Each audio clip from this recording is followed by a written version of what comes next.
Imayam institute of agriculture and டெக்னாலஜியில் இப்போ நம்ம கூட ஒரு ஸ்டாஃப் வர போகிறாங்க. டாக்டர் இதய பாலன் சார் தான் இன்றைக்கி நம்மளை கைட் பண்ண போகிறாரு. ஃபர்ஸ்ட் ஆஃப் ஆல் ஸ்டார்கிட்ட நம்ம இன்ஸ்டியூட்டை பற்றியும் நம்மளோட ஸ்டூடெண்ட்ஸை பற்றியும் பொதுவாக ஸ்டாஃப்ஸை பற்றி இது கேட்டு தெரிஞ்சுக்கலாம். ஃபர்ஸ்ட் அவர் வெல்கம் பண்ணிடலாம். Welcome sir. Welcome. Hello sir. Hello sir. பார்க்கும்போது இப்படி அந்த எனர்ஜி லெவலில் வேறு மாதிரி இருக்குது. எப்படி சார்? வேளாண்மைனாவே எனர்ஜி தான் உங்களுக்கு. ஸோ நம்ம இந்தியாவில் உலகத்தில் பார்த்தீங்கன்னா நம்ம தான் வேளாண்மையில் முதல் துவத்தில் இருக்கிறோம். ஸோ நம்ம இந்தியாவில் தான் வந்து பார்த்திங்கன்னா பலதரப்பட்ட கிளைமேட்ஸ் இருக்குது. ஸோ அதனால் எல்லா பயிர்களும் எல்லா தரப்பான எல்லா ஆராய்ச்சிகளும் இந்தியாவில் நடைபெற்றிருக்கனால உலகத்துக்கே நம்ம உணவளிக்கக்கூடிய ஒரு வேளாண்மை பிரிவு தான் நம்ம மாணவ செல்வங்கள் படிச்சுட்ருக்காங்க. என்பிஎஸ்சி, யூபிஎஸ்சி பல துறைகளில் எங்கள் மாணவர்கள் வந்து பட்டம் பெற்று பணிபுரிஞ்சிட்டு இருக்காங்க. குறிப்பாக பார்த்தீங்கன்னா 26 மாணவர்கள் வந்து பார்த்தீங்கன்னா நம்ம பள்ளி கல்வித்துறையின் மூலமாக வேளாண் படிப்புக்கு ஆசிரியராக பணிபுரிஞ்சிட்டு இருக்காங்க. இதுதான் இது பெருமைக்குள்ள இந்த கட்டத்தில் உங்களுக்கு சொல்ல விரும்புகிறேன். அது மட்டும் இல்லாமல் பார்த்தீங்கன்னா இந்த கல்லூரியில் நான் வந்து பணிபுரியும் பொழுது ஸ்டாஃப் அட்வைசராக இருக்கிறேன். மற்றும் எங்கள் ஸ்டாஃபு பார்த்தீங்கன்னா எல்லாருமே முனைவர் பட்டம் பெற்ற நல்ல தரமான ஆசிரியர்கள் நாங்கள் தேர்வு செய்து எங்கள் மாணவர்களை உருவாக்கிட்டு இருக்கோம். மேலும் உங்கள் தகவலை நீங்கள் கேட்கலாம். சார், எல்லாத்தையுமே சொல்லி முடிச்சிட்டிங்க. இதுக்கு மேலே இங்கே என்ன கேட்குறது? பேசிக்காக இங்கே இருக்க ஸ்டூடெண்ட்ஸ் எல்லாமே நீங்கள் சொல்கிற மாதிரி ஒரு அரசு அதிகாரி கண்டிப்பாக ஏதோ ஒரு ஜாப்பில் இருப்பாங்க அப்படின்னு சொல்கிறாங்க. ஸோ இங்கே என்னெல்லாம் கோர்ஸ் இருக்குது? ஃபஸ்ட்டு கோர்ஸுன்னு பார்த்தீங்கன்னா மொத்தம் 5 துறை இருக்குது. அதாவது பார்த்தீங்கன்னா வேளாண் பூச்சியியல் துறை, அதை பார்த்தீங்கன்னா அதாவது என்ன சொல்லுவாங்கன்னா 5 துறையில் பார்த்தீங்கன்னா மிக முக்கியமானது, அதாவது இங்கிலீஷில் உங்களுக்கு சொல்கிறேன், crop improvement, crop protection, social science division, அதை போக பார்த்தீங்கன்னா கிராப் இம்ப்ரூவ்மெண்ட் இருக்குது. அதுக்கடுத்து பார்த்தீங்கன்னா கிராப் மேனேஜ்மெண்ட் இருக்குது. அதாவது எதெல்லாம் படிப்பாங்கன்னு பார்த்தீங்கன்னா மண் சம்மந்தப்பட்ட அனைத்து துறைகளும் படிப்பாங்க. அதாவது சாயில் சயின்ஸ்னு சொல்லுவாங்க, உளவியல்னு சொல்லுவாங்க, எப்படி வந்து பயிரை நீங்கள் வந்து பயிர் பண்ணுறது பற்றி படிப்பாங்க. அதெல்லாம் பார்த்தீங்கன்னா பூச்சியியல் துறை இருக்குது, நோயியல் துறை இருக்குது. என்னென்ன பூச்சிகள் என்னென்ன நோய்கள் தாக்கம் இருக்குது அதை பற்றி படிப்பாங்க. அதே பேர் பார்த்தீங்கன்னா காளான் வளர்ப்பை பற்றியும் படிப்பாங்க. ஸோ இயற்கை வளங்களை பற்றியும் படிப்பாங்க. ஸோ வெவ்வேறு துறைகளை படிப்பாங்க. ஏன் சோசியல் சயின்ஸ் ரொம்ப முக்கியம்னு பார்த்தீங்கன்னா நாளைக்கு ஒரு ஐஏஎஸ் அதிகாரியாக ஆனாங்கன்னா எப்படி வந்து நம்ம வந்து கணக்கெடுக்கிறது மக்களில் என்ன பிரச்சனை இருக்குது, அதேமாதிரி பொருளாதாரம் எப்படி இந்தியா வளர்ச்சி அடைகிறது அதை பற்றியும் படிக்கிறதுக்கு சோசியல் துறை இருக்குது. அதேமாதிரி சோசியல் சயின்ஸுக்கு அடுத்தது பார்த்திங்கன்னா தோட்டக்கலை துறை இருக்குது. அதாவது நம்மளுடைய உலகத்தில் பார்த்திங்கன்னா இந்தியா 2வது இடமா இருக்குது. எதுனா பூ மற்றும் காய்கறிகள் பழங்கள் உற்பத்தியில். ஸோ தோட்டக்கலைக்கு நம்ம முக்கியத்துவம் கொடுக்குறோம். ஏன்னா தோட்டக்கலை சார்ந்த பயிர்கள் பார்த்திங்கன்னா பழம், பூக்கள், காய்கள், அதை போக பார்த்திங்கன்னா மூலிகை தாவரங்கள் பற்றியும் படிக்கிறாங்க. இதையும் கடந்து எங்கள் மாணவர்கள் பார்த்தீங்கன்னா தொழில்நுட்ப கல்வியும் படிக்கிறாங்க. குறிப்பாக வளர்ந்து வரும் தொழில்நுட்பத்தில் பார்த்தீங்கன்னா அக்ரோ இன்ஃபர்மேட்டிக்ஸ், அதாவது டேட்டா சயின்ஸும் படிக்கிறாங்க எங்கள் மாணவர்கள். மம்முட்டியும் பிடிக்கிறாங்க. அதே மாதிரி பார்த்தீங்கன்னா நானோ டெக்னாலஜி, அது ஒரு முக்கியமான துறை. ரிமோட் சென்சிங் பார்த்தீங்கன்னா சேட்டலைட்டை பற்றி எங்கள் மாணவர்கள் படிக்கிறாங்க. இதெல்லாம் வேளாண் சார்ந்த படிப்புகளையும் சேர்ந்து படிக்கும் பொழுது எங்கள் மாணவர்கள், வேளாண் மாணவர்கள் எல்லா துறையிலையுமே வல்லுநராக திகழ்வதற்கு காரணமே பார்த்தீங்கன்னா காலை 7:30லேருந்து 5 மணி வரலையும் கல்லூரி. மற்ற கல்லூரியை காலேஜா ஜெயிலா? ஜெயிலுன்னு சொல்லாதீங்க. மாணவர்களை நாங்கள் மென்மேலும் படுத்துறதுக்கு ஆசிரியர்களும் 7:30க்கு வந்து ஆகணும், கல்லூரியும் 5 மணிக்கு தான். 7:30 கரெக்டாக சிங்க் ஆயிடுச்சு சார். சனிக்கிழமையும் கல்லூரி இருக்கும், ஞாயிற்றுக்கிழமை மட்டும்தான் லீவு. அது மட்டும் எதுக்கு?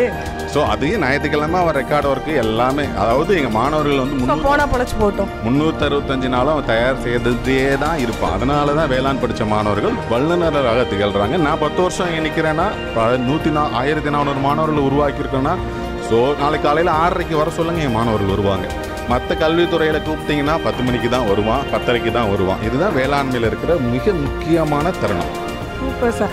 இதை தாண்டி கண்டிப்பாக நீங்கள் இப்போ நான் சொன்னதுக்கு இல்லை, நீங்கள் உங்கள் ஸ்டூடெண்ட்ஸை கேட்டு நான் அந்த வீடியோ கிளிப் உங்களுக்கு ஆட் பண்ணுறேன். அது ஜெயிலா இல்லை கோவிலா அப்படிங்கிறது. ஸோ இதை தாண்டி உங்கள்கிட்ட இப்போ எத்தனை ஸ்டாஃப்ஸ் இருக்காங்க? எல்லாருமே நீங்கள் முனைவர் பட்ட பெற்றவர்கள்னு சொன்னீங்க. ஸ்டாஃப் அண்ட் ஸ்டூடெண்ட்டோட பாண்டிங் அப்படிங்கிறது எந்த லெவலில் சார் நம்ம காலேஜில் இருக்குது? ஸ்டாஃப் அண்டு ஸ்டூடெண்ட் பாண்டிங்னு பார்த்தீங்கன்னா மற்ற கலை அறிவியல் கல்லூரியில் பார்த்தீங்கன்னா எல்லாரும் டேஸ் ஸ்காலராக இருப்பாங்க. எங்கள் மாணவர்கள் எல்லாருமே கண்டிப்பாக கல்லூரி விடுதியில் தங்கியிருக்கணும். அப்போ பார்த்தீங்கன்னா நாங்கள் 24 மணி நேரம் மாணவர்களோடு கலந்து தான் இருப்போம். ஸோ ஏன் சொல்கிறேன்னா நாங்கள் ஆல் இண்டியா டூர் கூட்டிகிட்டு போவோம், கேம்ப் கூட்டிகிட்டு போவோம். காலையில் 7:30லேருந்து 5 மணி வரலையும் எங்கள் கூட இருக்கும்பொழுது அவன் பாதி நேரத்தை எங்கள் கூட தானே ஸ்பெண்ட் பண்ணுறான். அது இல்லை, முழு நேரத்தையுமே அவங்க கூட தான் ஸ்பெண்ட் பண்ணுறாங்க. சண்டே பண்ணுவான். ஏன் ஸ்பெண்ட் பண்ணோன்னா அதுக்கடுத்து 6 மணிக்கு மேலே பார்த்தீங்கன்னா நாங்கள் கொடுக்குற ரெக்கார்டு ஒர்க்கு அப்போ எங்களை நினச்சிட்டே எழுதுவான். அப்போ ஒரு வாதியாருக்கு ஒரு மாணவருக்குள்ள தொடர்பு பார்த்தீங்கன்னா எப்பயுமே இருக்கும். 365 நாளும் இந்த தொடர்பு இருக்கும். அது மட்டும் இல்லாமல் கல்வியை முடிச்சுட்டு போகும்போதும் வாழ்க்கை ஃபுல்லாக எங்களை நினச்சிட்டே இருப்பான். நாங்கள் திட்டுவோம். ஏன் முடிச்சுட்டு போகிறீங்க, எங்கள் கூட இருந்துருங்கன்னு சொல்லுங்கள். இருப்பாங்க எங்கள் கூட. இன்னும் பாருங்கன்னா 2016வது வருஷம் ஒருங்கிணைப்பாளர் அந்த இயர் கோஆர்டினேட்டராக இருந்தான். அவன் முடிச்சுட்டு போயிட்டான். இன்னும் எங்களுடைய தொடர்பில் இருந்துகிட்டு இருக்கானா, அவன் எங்கே படித்தான், எங்கே போயிட்டுருக்கான், என்ன பண்ணிகிட்ருக்கான், நாளைக்கு ஒரு சர்டிஃபிகேட் வேணாலும் ஒரு ரெஃபரன்ஸ் வேணாலும் நாங்கள் கொடுக்குறோம். எங்கள் மாணவர்கள் மட்டும் இங்கே மட்டும் இல்லாமல் ஆசியா, அது ஆஸ்திரேலியாவும் கனடாவும் எங்கள் மாணவர்கள் அனுப்பியிருக்கோம். சார், அப்போ கண்டிப்பாக மல்டி லாங்குவேஜுமே நீங்கள் வந்து சொல்லிக் கொடுக்கறனால தான் அவங்களால மற்ற நாடுகளே போய் சர்வே பண்ண முடியுது இல்லையா? கண்டிப்பாக பார்த்தீங்கன்னா இந்த கனடாவில் படிக்கிற பையன் பார்த்தீங்கன்னா அதாவது உணவு பதனிடம் தொழிலில் படிச்சுட்டு இருக்கான். ஆஸ்திரேலியாவில் படிச்சுட்டு இருக்க பொண்ணு பார்த்தீங்கன்னா தோட்டக்கலை துறையில் படிச்சுட்டு இருக்காங்க. ஸோ ஏன்னா இங்கே போட்ட விதை எங்களுக்கு உலக அளவில் மரமாக முளைச்சி நின்றுட்டு இருக்குது. ஸோ இதுதான் இந்த தருணத்தில் சொல்லணும். இதை போக வேறு என்ன பண்ணுவாங்கன்னு பார்த்தீங்கன்னா 4வது வருடம் பார்த்தீங்கன்னா எங்கள் மாணவர்களுக்கு எந்த வகுப்பறை கிளாஸே இல்லை. வேற எல்லாம் அவுட்டோர் கிளாஸ். அவுட்டோர் கிளாஸ்னால் என்னன்னு சொல்கிறீங்கன்னா 7வது செமஸ்டர், அதாவது 4வது வருஷம் 7வது செமஸ்டர் படிக்கும்போது கிராமத்திலே தங்கி வச்சுருவோம். அது காலேஜ் அவுட் சைடு கூட இல்லை, நேராக வில்லேஜுக்கு. நேராக வில்லேஜ் விவசாயியோட தோட்டத்தில் விவசாயியோடய அவன் இருப்பான். 3 மாதம் அங்கேயே இருப்பான். அதை அந்த கெட்டப்பில் எல்லா ஸ்டூடெண்ட்ஸையும் நினச்சி பாருங்களேன். அதே மாதிரி அகில இந்திய அளவில் எல்லா மாநிலத்துக்கும் எங்கள் மாணவன் வந்து ட்ராவல் பண்ணுவான். ஒவ்வொரு கல்ச்சர், ஒவ்வொரு பயிரை பற்றி. என் பையன் வந்து இங்கே பார்த்தீங்கன்னா இங்கே விளையிற சோளத்திலிருந்து அங்கே விளையிற ஆப்பிள் வரலையும் பார்க்க வாய்ப்பு வேளாண் துறையில் தான் இருக்குது. மற்ற எந்த மாணவர்களுக்கும் இந்த வாய்ப்பு இருக்காது. அதே மாதிரி கல்ச்சர். ஸோ ராஜஸ்தானில் எப்படி இருக்கும், அங்கே ஜெய்ப்பூரில் எப்படி இருக்கும், டெல்லியில் எப்படி இருக்கும், இங்கே இருக்கிற வெயிலோட தாக்கத்தை எப்படி ஃபீல் பண்ணுறானோ அதே மாதிரி ஷிம்லாவில் போய் இந்த கூலையும் எங்கள் பையன் வந்து தாக்குது. ஏன் அதனால தான் வேளாண் மாணவர்கள் பல மாநிலத்தில் வேலை பார்க்குறாங்க. வேறு நாட்டுக்கும் போகிற வாய்ப்பு இருக்குதுன்னா எல்லா கிளைமேட். அதை போக பார்த்தீங்கன்னா கடைசியாக இறுதி ஆண்டில் பார்த்தீங்கன்னா ஒவ்வொரு மாணவர்களையும் 10 பேராக பிரிச்சுருவோம். இப்போ ஃபார் எக்ஸாம்பிள் வந்து பார்த்தீங்கன்னா பட்டு வளர்ப்பா, நீ பட்டு வளர்ப்பு பண்ணுறதுக்கு தனியாக, காளான் வளர்ப்பா காளான் வளர்ப்பு, திசு வளர்ப்பு தொழில்நுட்பமாக தனியாக, தோட்டம். நீங்கள் இந்த மாதிரி சொல்லிக் கொடுக்கறனால அவங்க சுய தொழில், இப்போ ஒருத்தட்ட வேலை பார்க்கணும், அரசு வேலைக்கு போகணுங்கிற தாண்டி சுய தொழில் பண்ணுற அளவுக்கு அவங்களை இம்ப்ரூவ் பண்ணிடுவீங்க இல்லையா? ஏன்னா 3 ஆண்டு காலம் அவன் வகுப்பறையிலையும் பண்ணையிலையும் படிக்கிறத 4ஆம் ஆண்டு ஸ்கில் டெவலப்மெண்ட், அதாவது ஸ்டூடெண்ட் ரெடி ப்ரோக்ராம் சொல்லுவாங்க. அந்த ஸ்டூடெண்ட் ரெடி ப்ரோக்ராமில் டைரெக்டாக அவனே வந்து கற்றுக்கிற அளவுக்கு ஸ்கில் டெவலப்மெண்ட்ஸ் கொடுக்கும் பொழுது நாளைக்கு நம்ம அரசு வேலை இல்லாமல் இருக்கிற மாணவர்களுக்கு தொழிலை வளர்ச்சி முன்னேறத்துக்காகவும் இந்த தொழில் படிப்பையும் கடைசி இறுதி ஆண்டில் ஒவ்வொரு மாணவர்களும் தெரிஞ்சுக்கிறாங்க. அப்போ அவனே காளான் வளர்த்துக்கலாம், அவனே வந்து ஒரு நர்சரியை போட்டுக்கலாம், அவனே ஒரு ஆடு மாடு வளர்த்துக்கலாம். அந்த திறனையும் கொடுக்குற ஒரு வாய்ப்பு தான் இந்த வேளாண் கல்லூரியில் இருக்குது. அதாவது எல்லாருமே சொல்லுவாங்க படிக்கும் போதே பார்ட் டைம் ஜாப்னு. இவங்க படிக்கும் போதே அந்த படிப்பே உங்களுக்கு ஒரு வேலையை கொடுக்குதுங்கும் போது கண்டிப்பாக அவங்களுக்கு வந்து தனியாக ஒரு இடத்துல போய் வேலை தேடுறதும் அந்த நெசசிட்டி எதுவுமே. ஏன்னா 160 மாணவர்கள் படிக்கிறாங்கன்னா 160 பேரும் ஐஏஎஸ் ஆக போகிறது, 160 பேரும் ஆசிரியராக ஆக போகுது. அதில் நாளைக்கு தொழில் புரட்சி நம்மளுடைய இப்போ இருக்கிற நம்மளுடைய இந்தியன் அரசு என்ன சொல்லுதுன்னா, மத்திய அரசு என்ன சொல்லிட்டு இருக்குன்னா, ஸ்கில் டெவலப்மெண்ட் ப்ரோக்ராம் ரொம்ப ரொம்ப இம்பார்ட்டன்ட். ஒரு மாணவன் தன்னிச்சையாக செயல்பட்டு ஸ்கில் டெவலப்மெண்ட்டை கொண்டாடுறதுக்காக தான் ஸ்டூடெண்ட் ரெடி ப்ரோக்ராம் நம்மளுடைய ஐசிஆர் சொல்லுவாங்க, இந்திய வேளாண் அரசு, அவங்களுடைய வேளாண் குழுமத்தோட சார்பாக நாம் வந்து அந்த பாடத்திட்டத்தையே கொண்டாந்து புகுத்தியிருக்காங்க. இதுதான் ஒரு சிறப்பு அம்சம் மேடம்.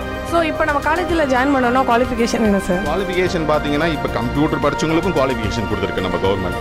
எல்லாத்துக்குமே வந்து பயாலஜி இருக்கணும், கம்ப்யூட்டர் இருக்கணும். ஸோ நீங்கள் 12th முடித்தோடனே பயாலஜி கம்ப்யூட்டர் எல்லாத்துக்குமே எலிஜிபிலிட்டி இருக்குது.